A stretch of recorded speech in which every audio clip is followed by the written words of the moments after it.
Salut à tous et bienvenue, j'espère que vous allez bien. Aujourd'hui, je reviens donc vous parler du livre de Edgy Finn, La femme à la fenêtre. C'est un auteur que j'avais eu l'occasion de rencontrer au Quai du Polar. On avait discuté un petit peu, il y avait quand même la barrière de la langue entre nous, mais il nous avait dit, vous verrez, mon livre est une véritable chef-d'œuvre. Donc il fait forcément l'accent beaucoup mieux que moi.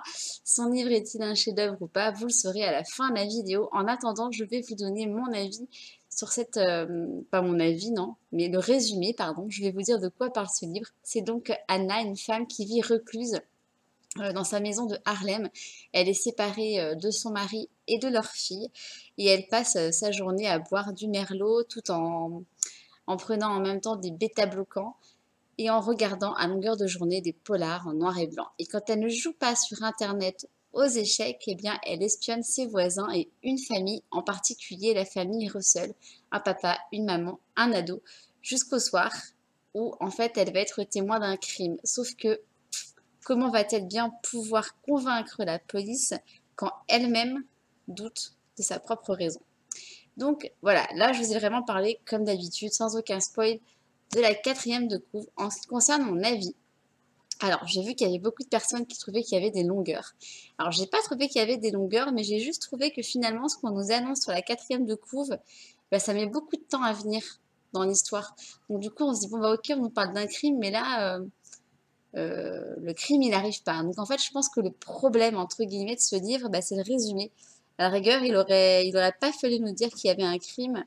Il aurait fallu nous parler d'un soir où elle allait être témoin de quelque chose, mais voilà, pas forcément préciser un crime. Moi, pour moi, je pense que c'est ce qui m'a un peu gâché mon plaisir de lecture, parce que à côté de ça, l'histoire, elle est vraiment prenante.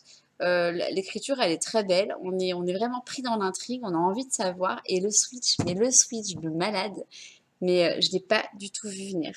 Je m'étais fait, enfin, il y a un truc que j'ai vu venir quand même. Vous allez voir, le premier switch qu'on se prend, on se dit bon, ok, ça. Enfin, moi, personnellement, en tout cas, je m'en suis doutée, mais vraiment, la fin, le final, il est juste génial. Et là, je peux le dire, le final, ouais, est un chef-d'œuvre. J'ai beaucoup aimé.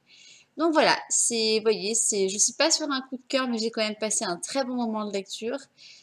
Et je vous conseille donc, hein, essayez de le découvrir. Pour cet été, ça peut être une lecture bien sympathique. Voilà, et bien ce sera tout pour aujourd'hui, pour cet avis. Je reviendrai vous voir avec ma dernière lecture, Tu seras si jolie de Pierre Réov.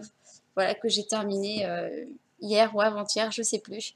Donc voilà, je reviens vite vous en parler. En attendant, je vous fais de gros bisous et je vous dis à bientôt. Je vous souhaite de bonnes lectures et comme d'habitude, on n'oublie pas de liker ma vidéo, de la partager et de s'abonner à ma chaîne si le cœur vous en dit. Ciao!